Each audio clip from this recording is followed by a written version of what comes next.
Hello, everybody. It's James Ski here. Okay, thank you, Tara. Thank you, Freya. Jack, we're on, so we know we're live. Okay, listen, we've had over 200 SDRs, BDRs, people early in their sales career sign up today. And if I'm honest, I've just had the speakers behind the scenes, and we still have the same level of excitement that we do in person. I appreciate many of you are going to be sitting on your sofas or sitting at a comfy desk, but do let us know where you are. So in the comments, just tell us where you are and what location you're in. We've got over 97. It's going up right now, coming live. The format of today is as follows. We've got 5 speakers that will get 7 or so minutes to share their insights, their expertise. And then we will go to a panel discussion at the end. Now, do not leave after the discussion is over, because you should be able to see a networking button on your right. After all the talks, we're going to go to networking, and you'll be able to meet everybody behind the scenes. So everybody behind the scenes that you'll be able to have a conversation with. Now, I know and I feel and I care about those at the beginning of your career in the SDR and BDR role. And I think we've had a torrid time working around 4 walls, trying to perform against targets. And I think this is an opportunity to celebrate the fact you've done incredibly well through this incredibly difficult time. This wouldn't be possible without our sponsors. So thank you for our diamond sponsor, SalesLoft, which is the #1 sales engagement platform. All the tools I'm about to list, you should definitely be talking to your SDR managers and your teams. Something really important day to day is the technology that we're using. So Aircall is an online phone system. Benetrix, who we've partnered up with today, are the #1 SDR recruiter. So if you're looking for experienced SDR roles, or you're looking at future roles in sales, speak to Benetrix. We've then got G2 for reviews. SalesWorks, who are a partner on bringing people together. They do training and development. And thank you to Air Marketing, who provide outsourced SDRs and sales development. Refract for call coaching, SimilarWeb for data insights, Clary for forecasting, and Exactly for sales compensation. Cognism for lead gen. So I'm going to introduce the speakers. And before I do that, I just want to let you know that our next event on the 16th of October, we will be announcing the top 50 SDRs in the UK. So we will be sending out at the end of September the chance for you to be nominated, and the opportunity for you to be nominated and selected to be one of the top 50 top SDRs in the UK. So it's great that you can be here. It's great that you can learn from others. All of the following speakers have been nominated by their sales leader that we've had speak at previous events. So we're looking forward to having Sophie Allen, Business Development Director at our partner Benetrix, Emily Paige Jones, Account Development Representative at Kleene.ai, Saif Khan, who is BDM at Cognism, Hannah Longworth, SDR at Aircall, and then Ellie Twigger, who's the Commercial Sales Development Rep from SalesLoft. So I'm now going to invite Sophie onto the stage. Oh, she appeared like magic. It worked. It worked. All right. So let me do an introduction so you can just share your insights. But this is a good start, everybody. Look, Sophie's actually a great friend, and she is going to be talking about how you can be successful leveraging LinkedIn as a sales tool. She's business development for Benetrix. So many of you might be aware that she's been responsible for finding SDRs for over 300 SaaS companies in the UK over the last 4 years, working alongside Elaine Tyler. She's known to be particularly gutsy with her sales approach, and also she's made over 1,000 placements in those 4 years working alongside Elaine. So the next 7 or so minutes are all to you, Sophie. Good luck. Thank you very much. So hello, everyone. I'm sure I have cold called, interviewed or shared a glass of wine with most of you at one of James's events. But for those that don't know me, my name is Sophie Allen and I am the Business Development Director of Benetrix. We specialise in placing sales development representatives into SaaS businesses in London and other major European cities. And I'm in charge of our business development strategy and generating the majority of our clients. So my talk today is going to be about LinkedIn. LinkedIn has played a huge part in our success as a business and has really helped us to become the most well-known SDR recruitment company within the SaaS industry in London, helping us win over 400 SaaS partner clients and place over 1,000 candidates into SDR roles. This talk is going to follow the Magic 3 formula, and I'm going to cover 3 key areas, which are expanding your network, direct messaging, and posting content, with the overriding objective being to help all of the SDRs listening today to feel more confident, with using LinkedIn as a sales tool and using it to leverage your own personal brand and the brand of the organization that you're working for. So let's start with expanding your network. If you're an SDR, it can be really difficult to leverage the power of LinkedIn if you don't have many connections. So my best advice to anybody starting out in their career or early on in their career that wants to build their network is really think about who your customer is. Who is the person that's going to buy your product? And make sure that you target yourself on adding 50 people that fit that profile on a day-to-day basis. A good place to start is also to add everybody that your company already works with. When you add a new connection, it's really important to always include a personalized message. And I would advise everybody to try and avoid terms like, I hope you're well, or would love to connect, and really show that extra level of detail by giving the new connection the reason that you want to connect with them and the reason that connecting with you is going to add value to them. A huge thing in sales at all levels is being authentic, but I think as an SDR, you can also use the fact that you are new and starting out in your career and trying to build your network to really get some empathy with your clients, be relatable, and encourage them to want to connect with you and give you a chance. One of the best things about increasing your network on LinkedIn is that you can then start to generate mutual connections with the people that you're trying to sell to, which is always really useful as a reference point when engaging in new conversations. Once you've started to build your network, make sure that you don't just become a silent observer on LinkedIn.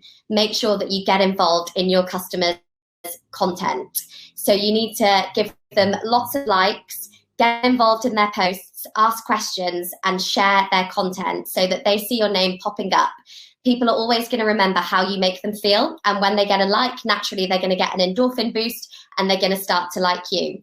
By getting involved in their content, you can start to generate your own credibility on LinkedIn. And one of the best compliments that you can get from somebody early on in your career is that they recognize your name or your face from LinkedIn. So the next thing that I want to talk about is direct messaging. Because LinkedIn is an instant chat function, it can be really difficult to get the balance of being really sociable, fun, and salesy, as you would do maybe on a different social platform like Facebook or Instagram, and maintain a level of professionalism and still add value to the people that you're messaging. And this is something that I've definitely got wrong many times myself. So the challenge with direct messaging, and in fact any kind of messaging in sales, is that it's highly subjective. So what works for some people might not work for others. So going back to my earlier point, you need to really think about who your customer is and how that person would want to be messaged. For me, I'm mainly selling to VPs of sales and founders, so my approach is quite direct and salesy, but you really need to find your own voice as a salesperson that's going to resonate with your customers and be authentic to yourself and your style. Before you message somebody, make sure you don't get caught out by missing something vital that you could include in your message to demonstrate that you've done your homework. So always check their most recent posts to see if there's anything notable that you can include in the message. Once someone has accepted me on LinkedIn, what I tend to do is send a LinkedIn voice note as opposed to a typed out message, because you can say something that's fairly generic, i.e. what your company does, why you're getting in touch, and how you think you can help them, but you can make it a lot more salesy and passionate by using the intonation in your voice.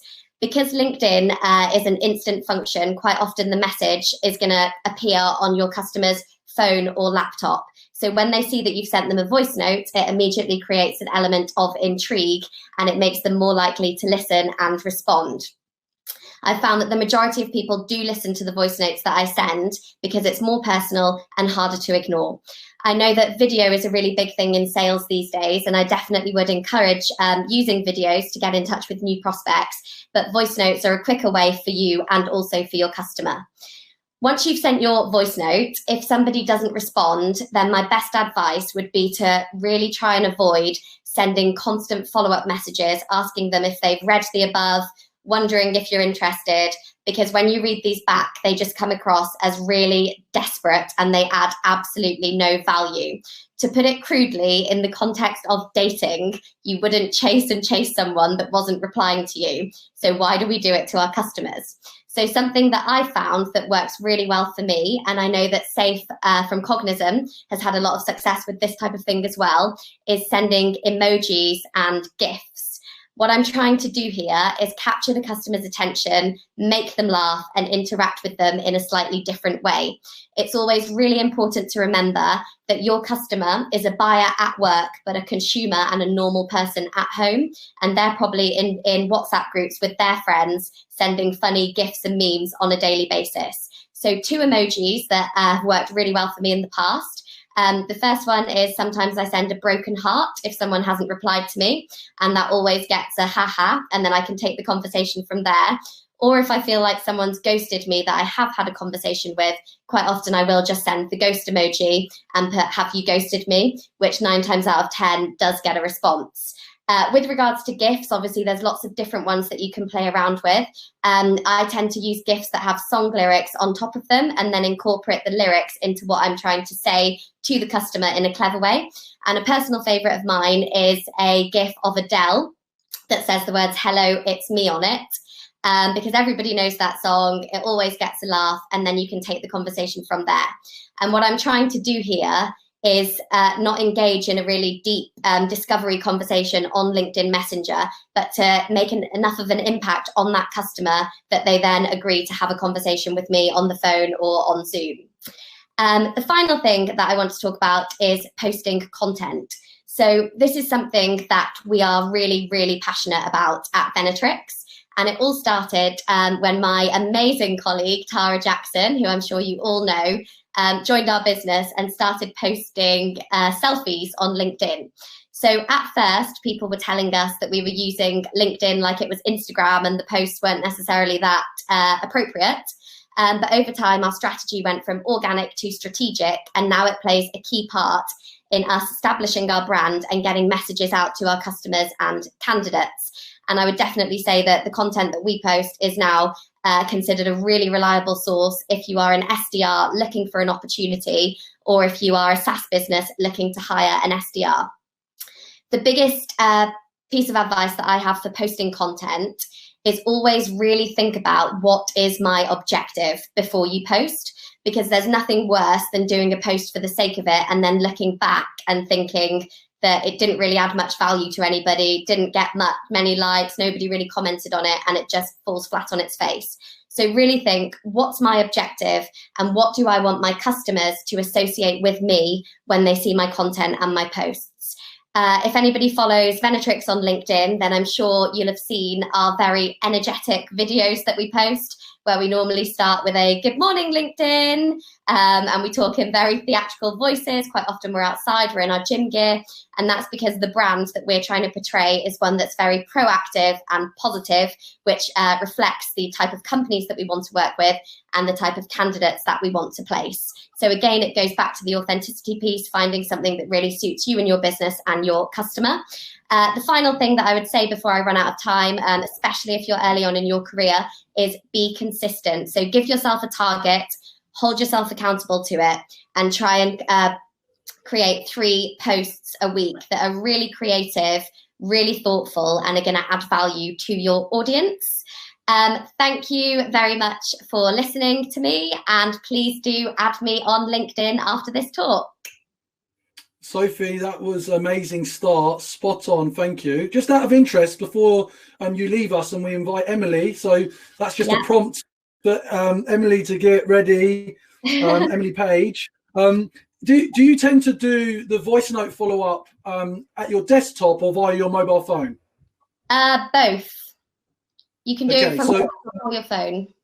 Great. So you're pretty consistent using switching between desktop and mobile to use the voice notes. Absolutely, yeah. Perfect. Well, Sophie, that was amazing. Thank you. We'll see you in a few minutes once we finish the other speakers.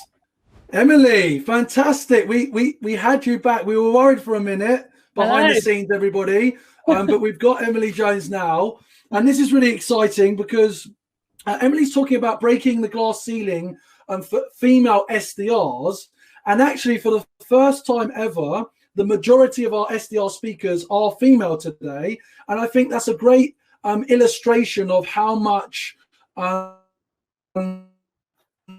new progression that's being made at early stage SaaS companies hiring and developing female SDRs. Now, Emily is currently an account development rep for Kleene.ai, which is a London tech startup founded by the ex-chief data officers of Trainline and Just Eat, Design Connect Data that matters. Now, actually, you were previously an account manager in quite a different industry, and you were previously working for a wine company before moving into SaaS. And what I'm really excited about, and this is something that we really consider when we think about putting the speakers together, is that Emily has only been an SDR for a month. So she's already been nominated for her experience and how she's demonstrating her thought processes. So Emily, the next 6-7 minutes. Brilliant. Thanks, James. Thanks for the introduction. Firstly, I'd like to say if anyone had told me that I would be speaking today to encourage more females into this space, I would have honestly asked you what you were smoking. So just to kind of make that clear, I don't profess to be a leader in this space at all, but certainly I want to kind of share some of the conversations that I've had with female leaders within this space and how that might translate into actionable and more accessible targets for SDRs who are looking to start their career in sales. So I'm going to work through a time structure. So I'm going to go with a really horrible past horror story from a senior female leader in the space that kind of showed me how to channel negative energy into a win. I'm then going to move into what I understand to be the present landscape of sales nowadays and how we can kind of leverage our female powers as early on as the recruitment stage. And certainly I'm then going to address the future of women in tech and what steps we might be able to take as SDRs to kind of drive that diversity in the industry. So my first story, as I said, is going to begin with a female protagonist, Katrina, for the sake of the story, we shall call her, and a male protagonist, Colin. So Katrina was on a corporate golf weekend with a bunch of her male colleagues, and Colin had been kind of inappropriate for the whole weekend, making dodgy comments throughout the weekend. But the sole goal was to sit down at this dinner and win new clients, and that was very much on Katrina's mind. So she sits down at the table and she's about to have dinner. She's chatting to a prospect and she suddenly gets interrupted by a waitress who brings over a dish that uncovers underneath is a soft shell crab. So Katrina kind of looks around the table in total confusion as to why this soft shell crab has been brought to her. And she looks at the top of the table and she sees Colin and a few other male colleagues kind of smirking. So she kind of thinks to herself, right, I'm just going to need to ask who ordered this. So she asked the question, who ordered this? And Colin proudly stands up and pronounces that he'd ordered it for her because she reminded him of a soft shell crab, hard on the exterior, but if she was cracked on the inside, she would be succulent and juicy. Now, this story is horrendous, but what did she do in the face of adversity? She grabbed the lid, she put it back onto the platter and kindly said to the waitress, apologies, I didn't order this. She then turned back round to her prospect and continued a conversation about Napa Valley wineries. Fast forward to a few years later, she finds herself at a conference and she gets a tap on the shoulder. And this man says, are you Katrina? And she confirms and she says, so sorry, I don't remember where I know you from. He said, we've come specifically to this conference to do business with you. So she obviously asks, how do I know you? It turns out that that man had actually been sat at the table that night and said that that story had haunted him for his rest of his days. And not long after that, they signed a multi-million-dollar deal. So I guess the whole takeaway from this for female SDRs in this space at the moment is, yes, you're going to have shitty days. Yes, you're going to have days on the phone where you're facing adversity constantly, particularly as a female. And it's important to just learn to absorb that energy, maintain the focus that it's not about you, it's not personal, and then wait for an opportunity to turn that round into a win. So now I'm going to move into what I understand to be the present landscape of sales and try and, target some of those myths that still exist. So I think in sales, certainly there's still this notion that a salesperson is a used up car salesman who, is going to do you a dodgy deal. I think what's interesting about the tech industry in particular is, now we're more digitally savvy. Our buyers are more self-sufficient. They're more well-informed, and their expectations of salespeople has shifted. And addressing and understanding customer needs has become more important in sales success than merely persuasion capabilities. So there's been recently a study into the kind of emotional intelligence between the genders, which has shown that females score higher on emotional awareness, interpersonal relationship, and empathy. I'm going to share a story with you on how I leveraged this to get my job in the first place. So Sophie, our previous speaker, she was placing me in a role. And the moment she told me that I was going to be working with Kleene.ai, I immediately went on to LinkedIn. I added everyone in the team and I started a conversation with as many of them as I possibly could. I got that initial contact and I started the conversation and built the relationship. And by the time I'd even got to the assessment center, I'd already had a well-established relationship with them. So I think the key takeaway here for SDRs is, building that initial relationship is absolutely critical. So if you can leverage your own powers as opposed to trying to fit into a mold that's, an antiquated ideal of what it is to be successful in sales, I think you're going to be hugely successful in the industry. I'm now going to move on to the future of women in tech. As I said, I'm not very experienced, so bear with me. But I think that's why it's quite important that I'm speaking today. Obviously, I only have a month of experience in this industry. And certainly, I think that we need to start at the entry level of the funnel.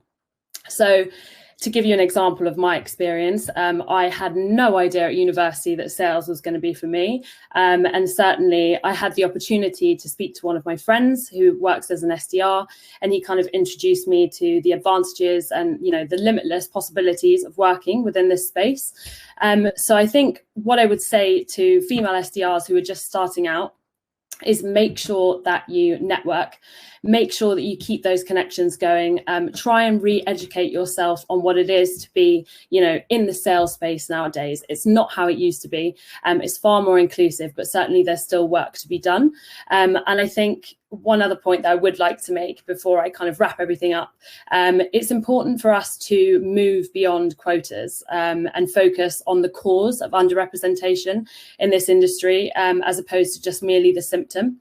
And so I guess as my conclusion, I know I gave a rather kind of hyperbolic title that I was going to break the glass ceiling for female SDRs. But actually, I think, what this is more about is the reason I'm here today is to raise this ceiling for others.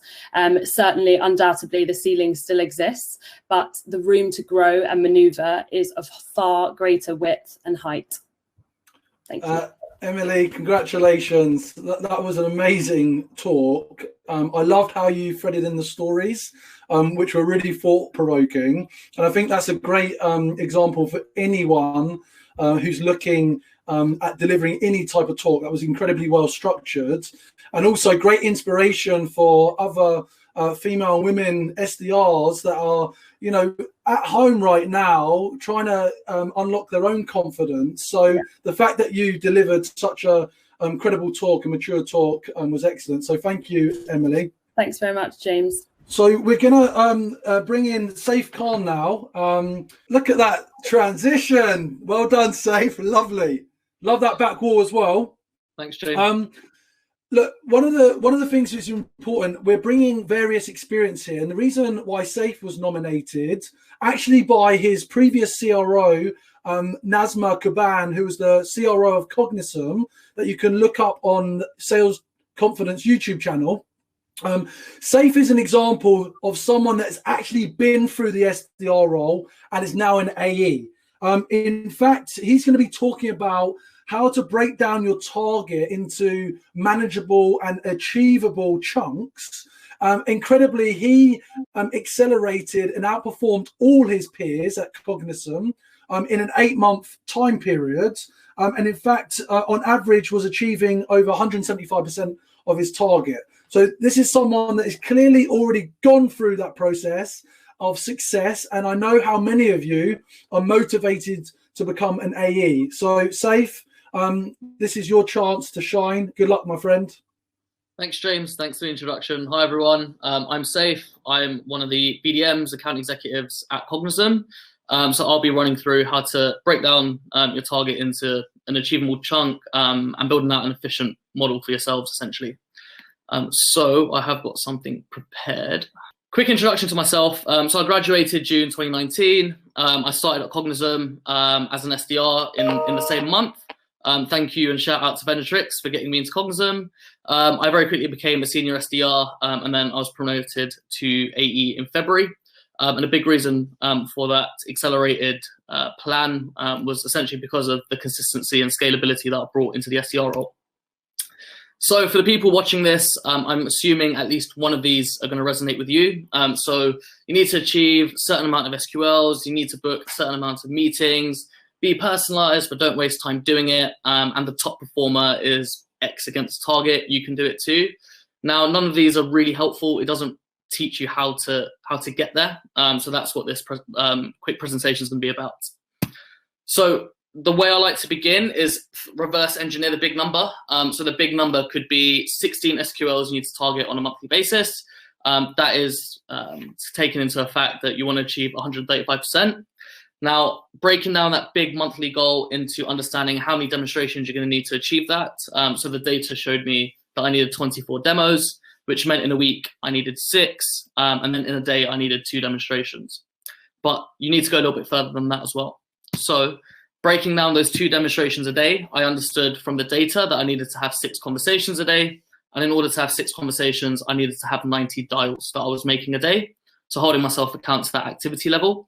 I break up my day into 2 sessions, so the morning and afternoon session. So I understood I needed to make 45 dials in the morning, 45 dials in the afternoon. This can be tweaked depending on your own metrics, so please don't take this as Bible. Once you do have those chunks, you can put that into a daily schedule that can look like something like this. So the first thing in the morning, I was doing admin, internal meetings, and other miscellaneous things that came up. I then put time aside to schedule emails to go out later in the day or any research that I needed to do. I made it very clear to myself that I needed to have dedicated amount of time in the morning and afternoon that was just solely focused on my outbound activity. So that included making my 45 in the morning and then 45 in the afternoon, but then making sure I left enough time for lunch, coffee. As a big problem with this role is that if you don't plan your day correctly, you suffer from burnout quite quickly as well. So being able to ensure that it's scalable and efficient is going to be the key to your success in the role. So beyond that, there's 2 things I like to focus on. So focusing on stuff that you shouldn't be focusing on, and then focusing on stuff that you should be. So to kick off with the don'ts, a lot of this is tied into stress. Stress leads to burnout, and then burnout just affects your whole day to day. So don't stress yourself out if you didn't book a meeting that morning, that afternoon, that day, or that week. It's the nature of the role. There will be ups and downs. Don't stress yourself out by constantly comparing yourself to other people in the team. There are going to be overachievers and people that have been more experienced. Just have faith in your own process, your own ability to get there. And don't stress yourself by constantly checking your SQL or SQL report, whatever you want to call it. Again, that's a surefire way to stress over something you can't directly control in that moment. On the flip side, what you can focus on is focus on the number of conversations you're having. Conversations is the benchmark for everything. If you don't know how to have a conversation, then the rest of your role is going to be very difficult to achieve. Focus on reviewing your calls, your emails, the messaging that you're sending out to prospects. Work with other people in your team. And I like to have the mindset of review, refine, adapt, and then implement. That's a really efficient way of being able to constantly tweak and find out what's working and what's not working for you. And then the last one is holding yourself accountable for activity levels. At the end of the day, no matter how much you put into personalization, how much research you do, if you're not reaching enough people enough at the time, you'll never be able to achieve the quantifiable metrics that you need to do. So the key things to remember, so the nature of your role, and this is unavoidable, is that there will be days where you won't have a conversation with anyone, but then the next day you may have 5. There'll be days where you'll book 3 meetings, followed by 3 days of none, and days you'll have 3 demos that qualify, but then 3 days that you won't have any qualify.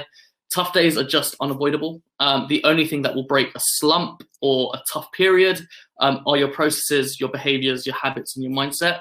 By focusing on what you're putting in, the output will look after itself, and that's what I always live by. And then beyond that, your consistency will come from trusting the process that you set out for yourself, be that the metrics that you've broken down from the monthly to the daily, taking a walk and just letting the previous call go. We've all been there. Someone's been, I need to watch my language here, but someone's not been nice to you, and that can affect your next call. But going for a walk, coming back fresh, and starting from scratch is the best way to approach every conversation you have. And then understanding and focusing that the conversations are the key metric for everything. Without a conversation, you can't have anything else. So the more conversations you're having, the more you can refine those conversations, and the better your overall output and attainment will be. Focus on the quality and the quantity of your input, and then I promise that output will look after itself. And then the last thing, and the most important thing, is enjoy and celebrate your wins. And those wins aren't just hitting target or getting promoted. If you have a great conversation, share that with your team. If you have a great conversation and someone's booked in, again, share it. And then if you found a great way to break the noise, like Sophie mentioned, with a GIF or an emoji, anything that is a small win, make sure you celebrate those, because it's a tough job. And the more you can celebrate the smaller wins, the more you can look forward to those, and the more happy you will be naturally in the role.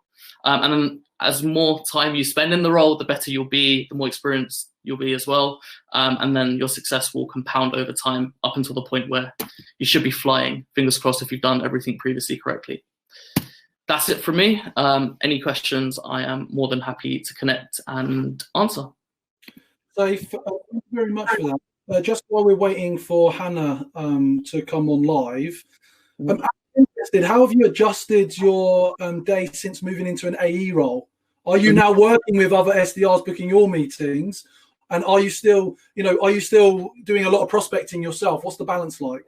Yeah, good question. So we're very lucky that Cognism did well in COVID. We're a solution that works well for a lot of businesses right now. But one thing that we had a massive influx of SDRs come in. And one thing that people naturally assumed was that they just had to worry about what their end goal would be. So I made sure, and my team are they're really good at helping out and making the SDRs aware that they need to focus on the smaller micro levels before you worry about the big target overall. So to answer your question, yes, it's mostly SDRs booking me meetings because of the framework that has been successful over time. But then if I do have a gap in my calendar, I'm not afraid to make a cold call, but try. Good man. Yeah, we like that. We like that. Well, we'll invite you back at the end for more questions, Saif. So everybody just hold up, and we're going to welcome up Hannah to the stage. Thanks all. So Hannah Longworth from our partner Aircall. Aircall are the #1 online phone system for sales and support teams. And Hannah's going to be talking about being your own brand and connecting with culture.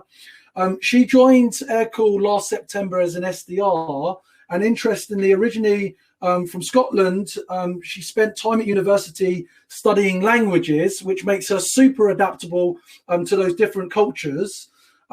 Ultimately, she's going to be using that experience of language and culture and demonstrating how she's adapted herself with examples on the phone, now being based in Paris. So Hannah, the next 7 minutes is yours. Good luck. Thank you for the introduction, James. And hi, everyone. Like James just mentioned, my name is Hannah Longworth, and I'm an SDR at Aircall.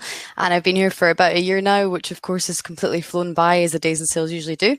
And like James said, I'm now in Paris, which is a bit of a change from the bonny land in Scotland.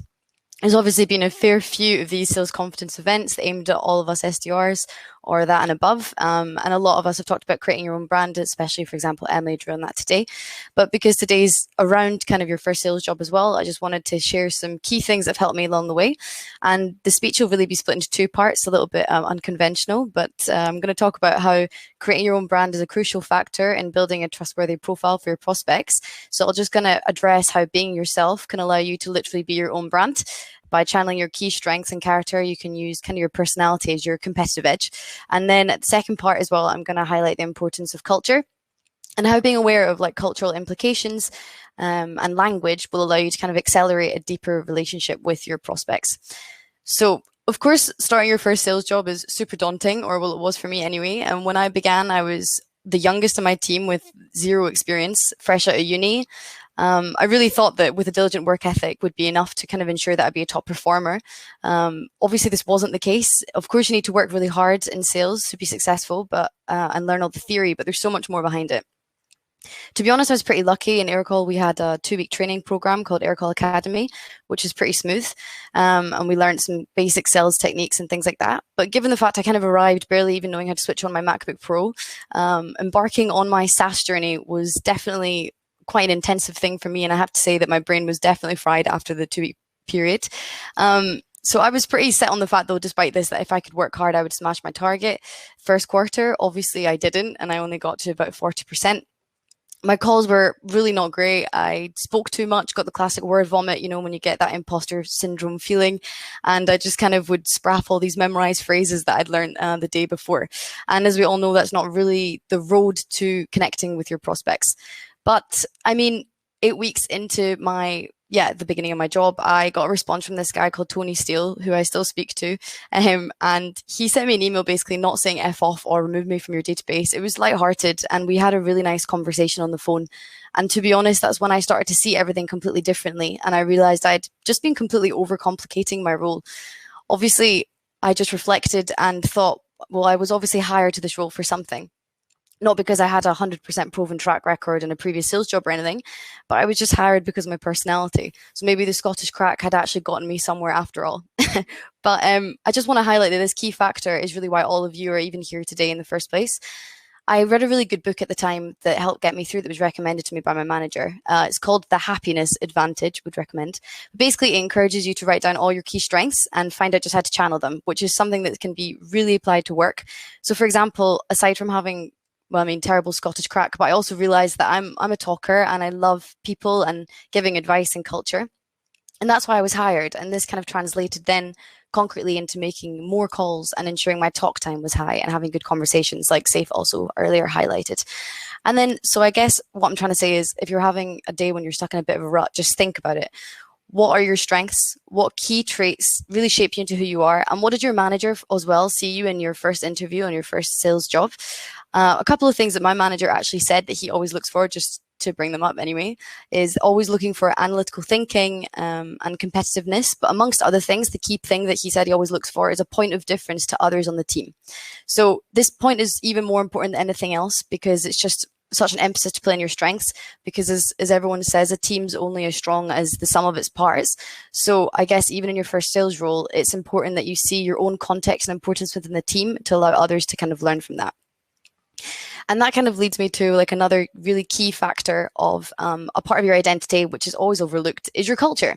I mean, even further than that is understanding your prospects' culture and being able to connect with them in some way. So to give you a bit more context on me, as James mentioned, I studied languages, but also I'm half Scottish, half Mexican, bit of a random combo. If you just think Modern Family, that's kind of my situation at home.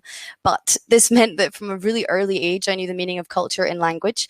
And I kind of realized that if you can put yourself culturally on the same level as someone, this will allow you to develop a deeper relationship with them. So when I was 10, it meant that I knew my abuela didn't understand that we didn't eat tacos in Scotland even, or that I could go outside when it was raining without a coat on. But to my prospects, it's perhaps understanding that if they're Scottish, you can joke about the pub or the weather. If they're Australian, maybe talk about surfing or the outdoor lifestyle. I mean, they're all super cliche things, but they really have gone a long way for me. I mean, even further than that, you can take notes of cultural comments that one prospect tells you, and then you can kind of mention that in the next call with another prospect from the same area, for example. Or even deeper than that as well, try to take notes on really personal things that your prospect tells you. Like, did they tell you they have kids? Did they tell you they're really stressed out? Like, take these notes and bring them up the next time you speak to them, because then they'll realize that you see them as a person and not just a sale, which is so important. But also, I guess the importance of language also feeds into culture. And like I mentioned, studying languages, I was also taught to look for linguistic patterns and mimic accents. As in sales, I'm sure you all know that mimicking tone is also a really successful way to get your prospect to kind of feel that you're on their same wavelength. And Gong also showed that fun fact here that if you get your prospect to copy your tone, then it's been successful. So more crucially, on the subject of language, literally speaking the language of your prospect can make a really huge difference.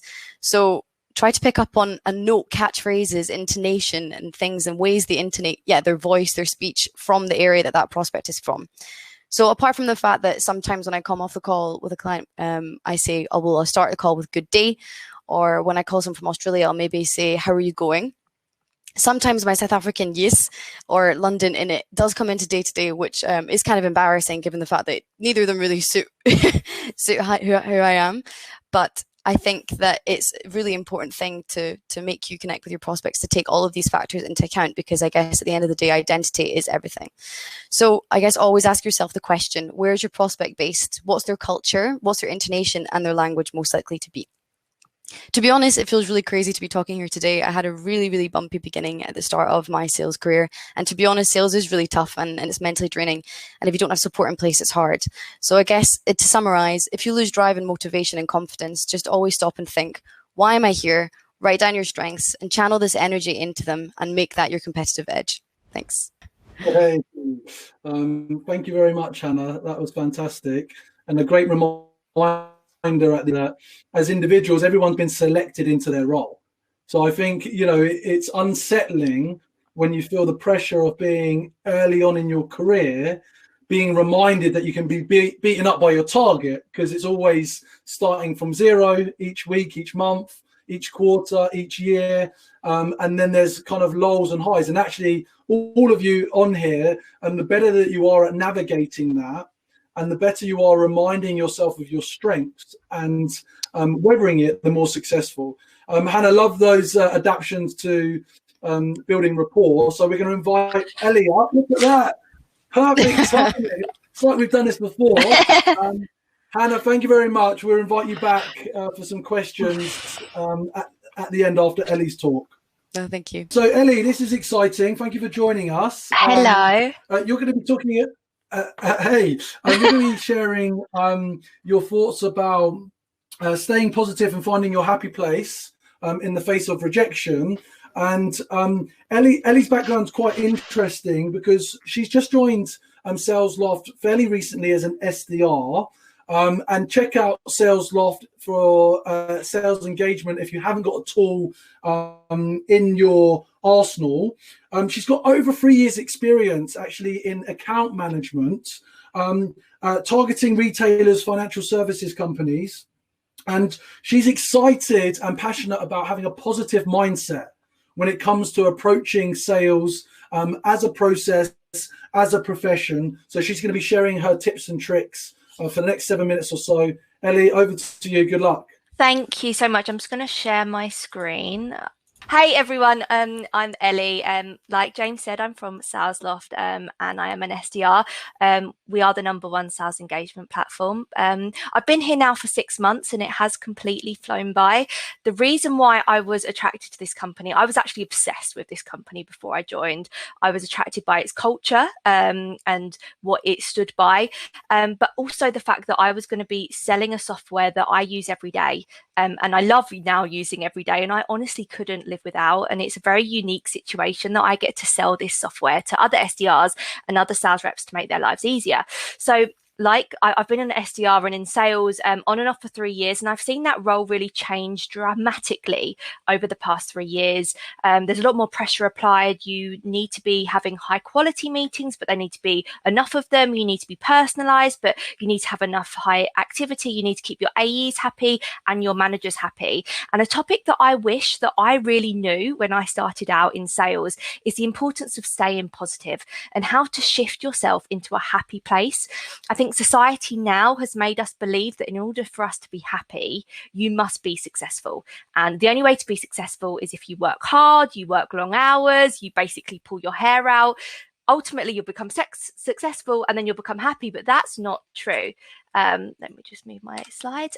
So I was very similar to Hannah, and I've actually been reading The Happiness Advantage. Basically, our brains are tuned to perform at their best when they're in a positive state rather than neutral or a negative state. And this is a quote from Sean Aker from The Happiness Advantage, which says, Optimistic salespeople outsell their pessimistic counterparts by 56%. Now, when I first read this quote, I was like, no way is that true. Let's think about the stereotypical salesperson. They are stressed. They all they talk about is hitting their number. But then it got me thinking about my time in sales. And when I was at my most unsuccessful, it was because I was unhappy. I was allowing the job to overtake my entire life. I'd be awake at 2 a.m. thinking about what I need to do to reach my target. And I think this is very common for salespeople because in general, when we fall hard. And I'd completely lost my spark. And I'd realized that for me to be successful again, I needed to be happy and I needed to get my positive self back. And there are 3 things that really helped me get my positive self back. And the first one is putting things into perspective. For SDRs, I mean, I'm sure you'll relate to this. The average connect rate is around 1% to 5%. And that means that for every 100 people that you target, 95 to 99 people will say no to you. And in sales, we all know that rejection is inevitable. So it's so important that you accept this from the get-go so that when you do get that no, you have the ability to forget it and move on. And the one way that I do this is by thinking about the bigger picture. When someone says no to me on the phone or I receive a negative email response, I don't take it as a personal attack. I think there must be some other things that are going on for them to behave in this way. And this gives me the oomph to move on to the next one and the next one and the next one and think about the reply rate. For every single no, you're so much closer to receiving that yes. And I think the power of perspective is so important because there's so much external influences. Come on, we're in the middle of a pandemic right now, so always think about the bigger picture. The second thing that I really stand by is doing what makes me happy. I absolutely love being an SDR. I went back to being an SDR from being an AE. I love the science behind it, and I love speaking to people every day about SalesLoft. But for me, I am very fortunate that I am working for a company that puts positivity at the forefront of its culture. And this really resonated for me on my second day at SalesLoft. Ollie Sharp, if you don't know him, he's our EMEA leader. And it was my second day and he said to me, how are you? And I said, yeah, I'm fine. I've got to do this. I've got to do this. I've got to do this. And then he just stopped me and he said, I don't care about that. How are you? And I think this just shows that you need your company to be putting your happiness and your own personal self first before the work in order for you to be successful.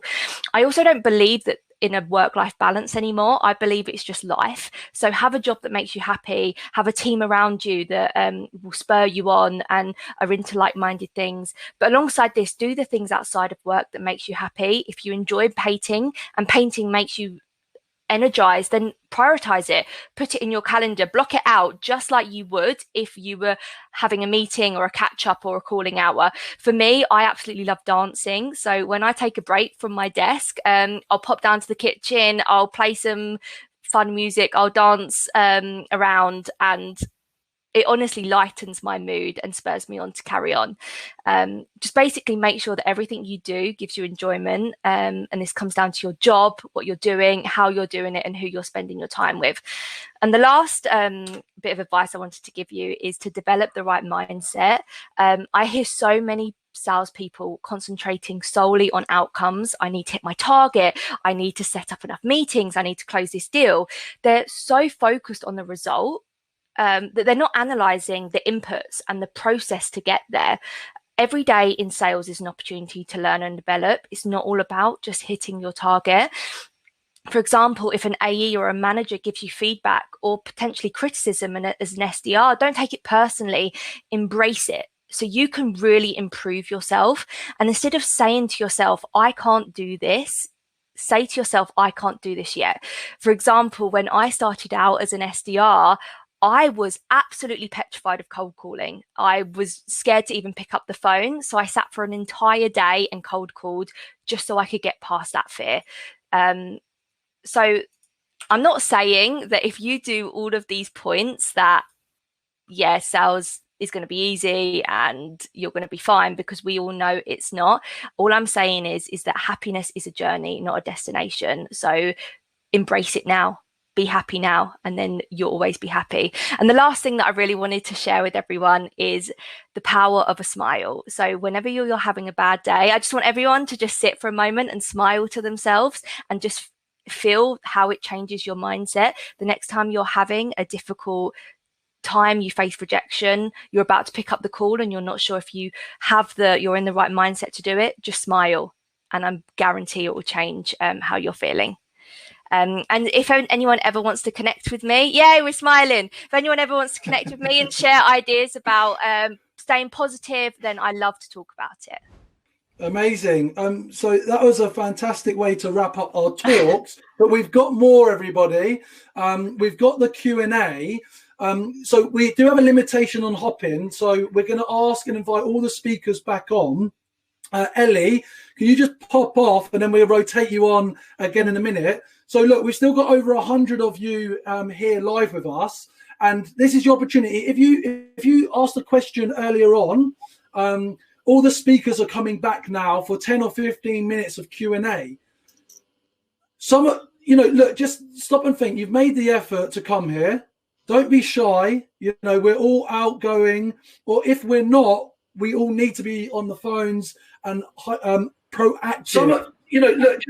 So can you please ask away some questions on the event section on the right, or the staging? So I'm looking out for them, and I'm just going to ask a question before we get the response. So everybody, firstly, congratulations.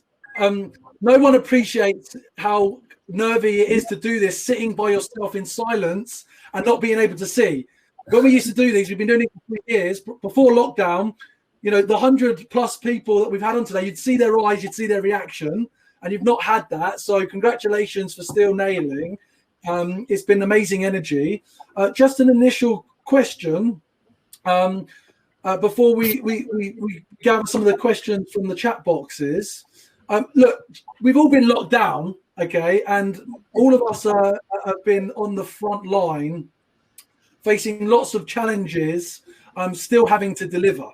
And I know you're all in different stages. So I just wondered, is there any anecdote or story you're comfortable sharing about how you've been able to stay positive or get back positivity, or motivate yourself during times that has naturally been a bit of a slump for people?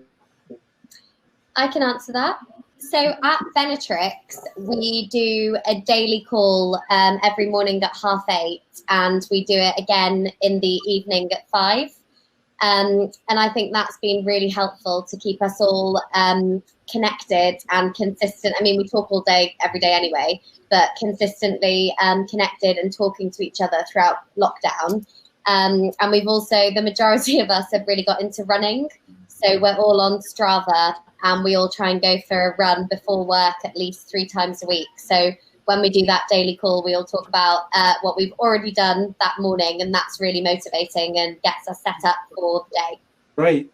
Anybody else? Yeah, I mean, we have a similar thing over at Kleene. I made the wise decision to go to Menorca not so long ago, so I've been in quarantine. But, I'm still keeping connected with my team. We have a thing called Hot or Not at the end of every day, where we just talk about what was hot in the day and what wasn't, and just generally keep in touch with each other and make sure we're keeping up that communication. It really can feel as though you're in the same room. I mean, I know it's a little different, but as long as you're just keeping up that communication, that's what's really important, I'd say. Amazing. So I'm going to ask some questions that are coming through. Thank you, Ben. Thank you, Sean, Arjun, Jack. Keep the questions coming. So Sean's got a question here. So what difficulties have you faced in regards to the dynamic with AEs? So I guess this is for the SDRs of you. And maybe, Saif, you can talk about that. You transitioned from SDR to AE, but what difficulties have you seen and how have you overcome to make sure that mutual relationship is really successful? Yeah, 100%. So I think the biggest thing since coming to an AE role, the one thing that I wanted to not really change, but kind of emphasize with the SDRs is that we were completely aligned on what the AEs ideally would want from the SDR. Beyond that, SDRs in Cognism especially are measured on the amount of qualified opportunities they have as opposed to how many demos they're booking. So what that means is that if someone's booking in a high volume of demos, but they're not ticking the criteria, then really they're kind of wasting their time to a degree. So one thing that I noticed was that typical SDRs will focus on their processes, if they're looking at competitors and who they're targeting, but that isn't really of any value to an AE because we can find that out very quickly. So the biggest difficulty is an AE wants to understand what the pain points are, what improvements can be made in that prospect's, essentially their life, and where we can really add the value. So the difficulty is just making sure that alignment is completely spot on. And then if the SDRs know, okay, in order for it to qualify, we need to identify pain points of areas of improvement, that's going to be the best way to have a really strong relationship with your AE, because that's often the hardest to get information. And when you have a limited time amount on a demo, that is what wins deals, not understanding what tech they're using, but it's actually understanding what's a shortcoming in their current process, where would it like it to be, and if they don't have that fixed, what is the impact going to be? That is what really separates those higher conversion rates from a demo booked to an SQO, is actually getting that bit of information. So if I could pass on any bit of tip or advice, that's what it'd be. Hannah, what tips have you got? Yeah, I would say mine are maybe from a more relationship building with your AE perspective as well. Like, I think if you have a good relationship with your AE, obviously that goes a really long way. So every time I bring in a deal, I always like to kind of sell it to the AE as well to make sure that they're kind of in the right mindset to take it. And also highlight all the pain points, obviously the things that the AE should definitely push. And then afterwards, we record all of our demos on Gong. So then I'll always like watch it after and give the AE positive constructive criticism, like mostly just positive feedback to make sure. And if there's any help, try work with them to help it qualify, basically. But just keeping it like positive, I think, in terms of a relationship also helps a lot. A few questions, thank you, Hannah. A few questions have come up around the phone, which is to be expected. That's where we all live and breathe. And if not, you need to kind of work on that part of your day job. Just something that relates to some of these questions around like cold calling or just picking up the phone generally. Have any of you got some examples of openers or icebreakers or pattern interrupts, which gets someone's attention on the phone that you'll be comfortable sharing? So it's not necessarily like a phrase or a statement or an opener, because I think for different people and different businesses, that's always going to be different. I think for me, the most important thing when you do a cold call is having the right mindset, which I know maybe sounds a bit vague, but I think if you go into that call 100% believing in the reason that you're giving that person a call, and believing that you can really add value to their business. Obviously, to an extent, it does matter what you say, but I think that's going to come across and engage the person more so than any like specific phrases that you could use. I don't know what you guys think. I think it's not so much like an opener, but as I'm really new to the role, and cold calling was honestly scared the hell out of me. So it was always really useful for me to have a massive Word doc in front of me and in massive letters, just what is the worst that can happen. And those are the kind of words that I started to live by. I mean, really, how badly can it go? Like, it's just another person on the phone. So I started to kind of use that strategy to just feel calmer about it. And after a while, it did start to sink in. Still a work in progress, but yeah.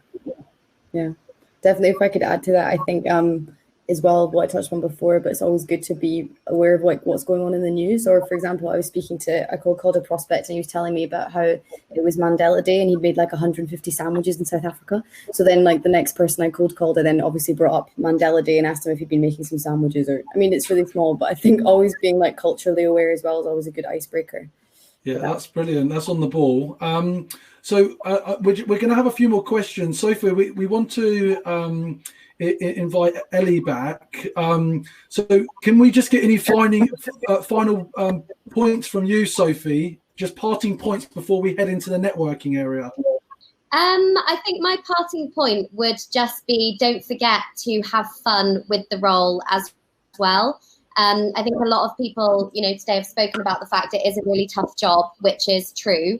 But always remember it is just a job. And, from my perspective, the best way to get success in this role is to enjoy it, because that comes across in all the conversations that you have. Thank you. That's amazing, Sophie. Sophie will be available in the networking area. And obviously, if you're looking to take your role to the next level, add Sophie or one of the Venatrix team online. So a few more questions, everybody, before we wrap up and then head to the networking. Look, one of the most exciting opportunities about this is that networking does happen. If you haven't been on these events before, and our next one's in October, there's a networking section, and we can actually just have some conversations that are quite rapid. You get 2 minutes afterwards. So just to answer a few more questions, and they're coming through. Callum's asked about video in email. Who's using it, and do you find it effective? Ellie put her hand up first. Go on. I absolutely love video. I use Vidyard, and I find putting a face to a name just humanizes the whole approach. No one wants to read text. If you've got a face, like I have a little, let me show you what I've got. I have a little thing that I hold up, and I normally put their name, and I just say press play. Then they know it's for them. And I just think the whole thing goes back to putting a face to a name and saying, hey, I want to speak to you because, rather than having to read it. And also including video on LinkedIn as well. I've had a lot of success from it. Great. Anybody else? Anything to add about what you do and how you structure the video? How long would be a good thing to know? Yeah, so I was a big Vidyard user. So exactly the same way in which Ellie used it, with their first name, press play, just a brief introduction. And it actually wasn't even an introduction to myself. It was the one that got me the most success was a Vidyard of the guys behind me, so the other SDRs. So we sell tech to help SDRs. And it was something along the lines of, if you want your SDRs buzzing on the phones like those guys, would it make sense to put 2 seconds aside? Something like that. There is a bit of a life hack, and I'm sorry for any sales leaders that are out there, but a lot of the people I was prospecting had names like James, Ben, John, very common names. So I just put "Hey James" onto a whiteboard and then just blast it to as many James as I had in my cadence. And yeah, that was really good. I probably shouldn't have. Amazing. Here's a good question from Vinesh around. Those of you that are calling and you've got a solution where you're actually taking out, you know, to move ahead, they're going to have to rip out a competitor. So do you have examples of like how you manage that objection, which is obvious, right? If you call up and you have a phone system offering, they've already got a phone system. You're calling them on something. So how do any of you overcome the objection specifically of competitors? I like to always use the phrase, do you know what the worst enemy of good is? Better. And then that's always quite a good way to break the ice. And then you can kind of always understand the relationship they have with their competitor a bit more and challenge them. Like, if you've been with them for 20 years, do you have any idea what the future could look like? Kind of play on the ego a little bit, but in a friendly way. Usually that tends to work, or can open up a chat at least. I think from an SDR perspective, one thing that was really simple, that was quite disarming, was, all right, if you could rate them out of 10, what would you give them? And if they didn't give you a 10, you could ask what could they provide you that would bump it up to a 10. Straight away, you've got value proposition if it's something that you can provide. That was a fairly simple way for me to disarm. I think for me, one thing that I say is what's the worst that can happen? You're already using a solution or a software like this. You might as well be open to seeing other things, because there may be things that we can do that they can't do, or there may be things that they can't do that we can do. It's a 10-minute call or 15-minute call. What's the worst that can happen? Great. Okay. So I'm going to wrap up the Q&A now. Someone mentioned earlier about using emojis. And I was just wondering, is that a standard practice? And do you have a standard go-to emoji that you use in sales, or maybe in life? Just to wrap up, if you haven't got one for sales, do share. I find not so much an emoji, but I did have success. I sent a LinkedIn voice note not so long ago, and he just didn't reply, and he wasn't replying. And I was like, right, come on, this is the last ditch attempt. So I just sent a GIF of some tumbleweed just sort of passing by. And he came back straight away and really liked it. So I had some success with that. Anybody else? Sorry, after you. So one thing that I do is, if they don't reply, I just put the phone emoji and a question mark. Or if like I'm inviting them for like lunch or dinner or something, this was before, COVID time, I'd put like a dinner plate and a question mark. But I actually read an article, this is when I first started out in sales development, that the octopus was the most responded to emoji. So I just started sending people octopuses at the end of all my messages. I think a couple of us did it and it didn't work. So don't send the octopus. Brilliant. Well, listen, guys, this is, I'll just share something. You know, I spent the last 3 years running events in person. And, you know, for someone that likes, like all of us do, networking in person, it has been disappointing not to bring people together and not be able to have large gatherings. But this has been a great reminder about the importance of bringing your best self and your energy, because you've all delivered incredible talks. And I really hope those of you that have been watching and listening have made some notes and taking some takeaways from this, because there's some amazing nuggets. And I'll also say, having done this for AEs, and we've got an AE event on the 9th of September, and we've done dozens of them for sales leaders, this group is the most energetic. And what I would say is, like, stay that way, you know, keep the enthusiasm up. Everybody, including Sophie, a round of applause for being here today.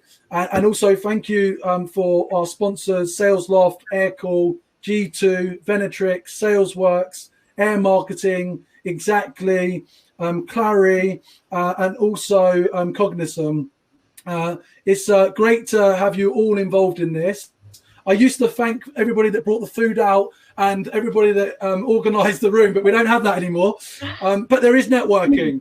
So look, for those of you still hanging around, there's 20 minutes. Head to the networking area. Speakers will be available, and have a chat. Just make a connection. Just have a real chat behind the scenes. Add that person on LinkedIn. Follow up. Make sure you follow us on LinkedIn and at salesconfidence.com. But round of applause, everybody, and enjoy the rest of the networking and the event.